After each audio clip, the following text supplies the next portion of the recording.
My name is Clara. I am 27 years old. I live alone in a small house on the edge of town. My life used to be simple and quiet until the night a stranger came to stay. I worked from home, making websites for small companies. It was not a bad life, but money was always tight. So I decided to rent out my guest room.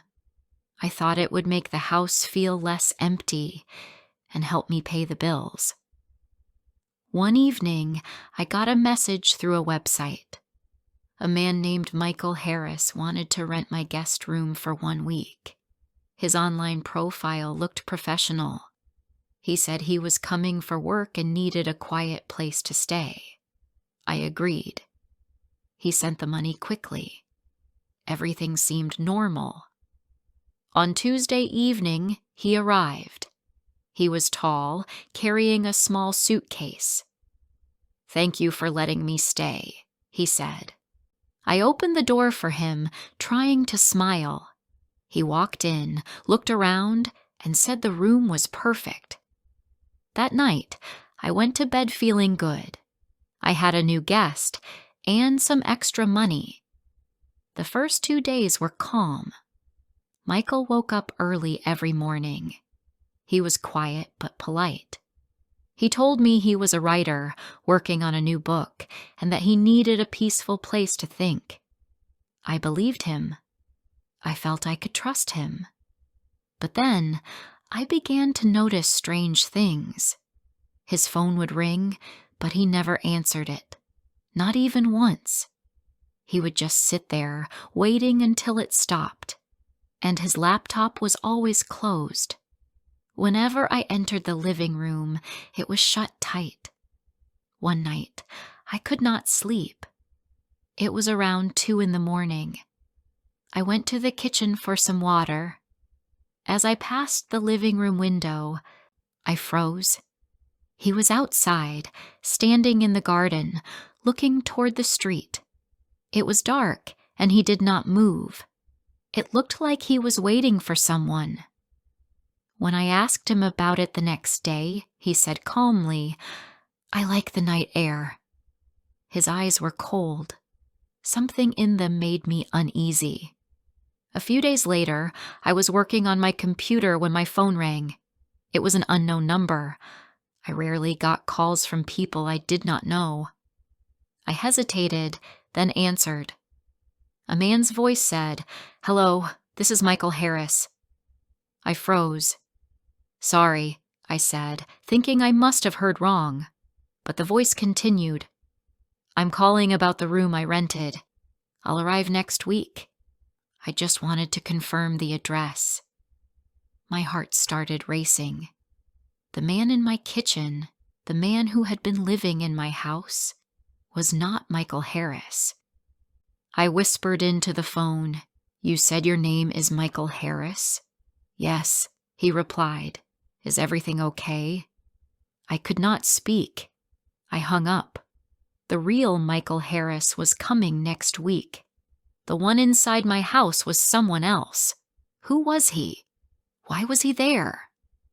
That evening, I tried to stay calm.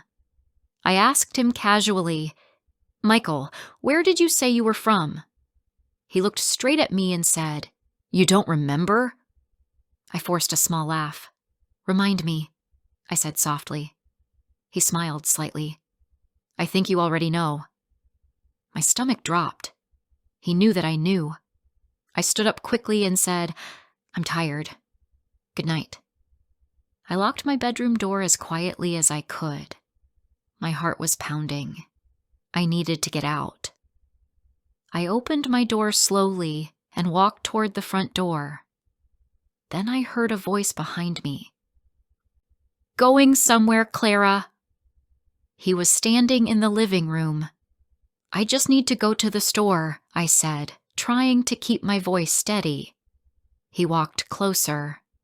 "You already know, don't you? You know I'm not Michael." I could barely breathe. "Who are you?" I whispered. He smiled faintly. "I'm not here to hurt you, Clara, but I need you to listen to me." I did not listen.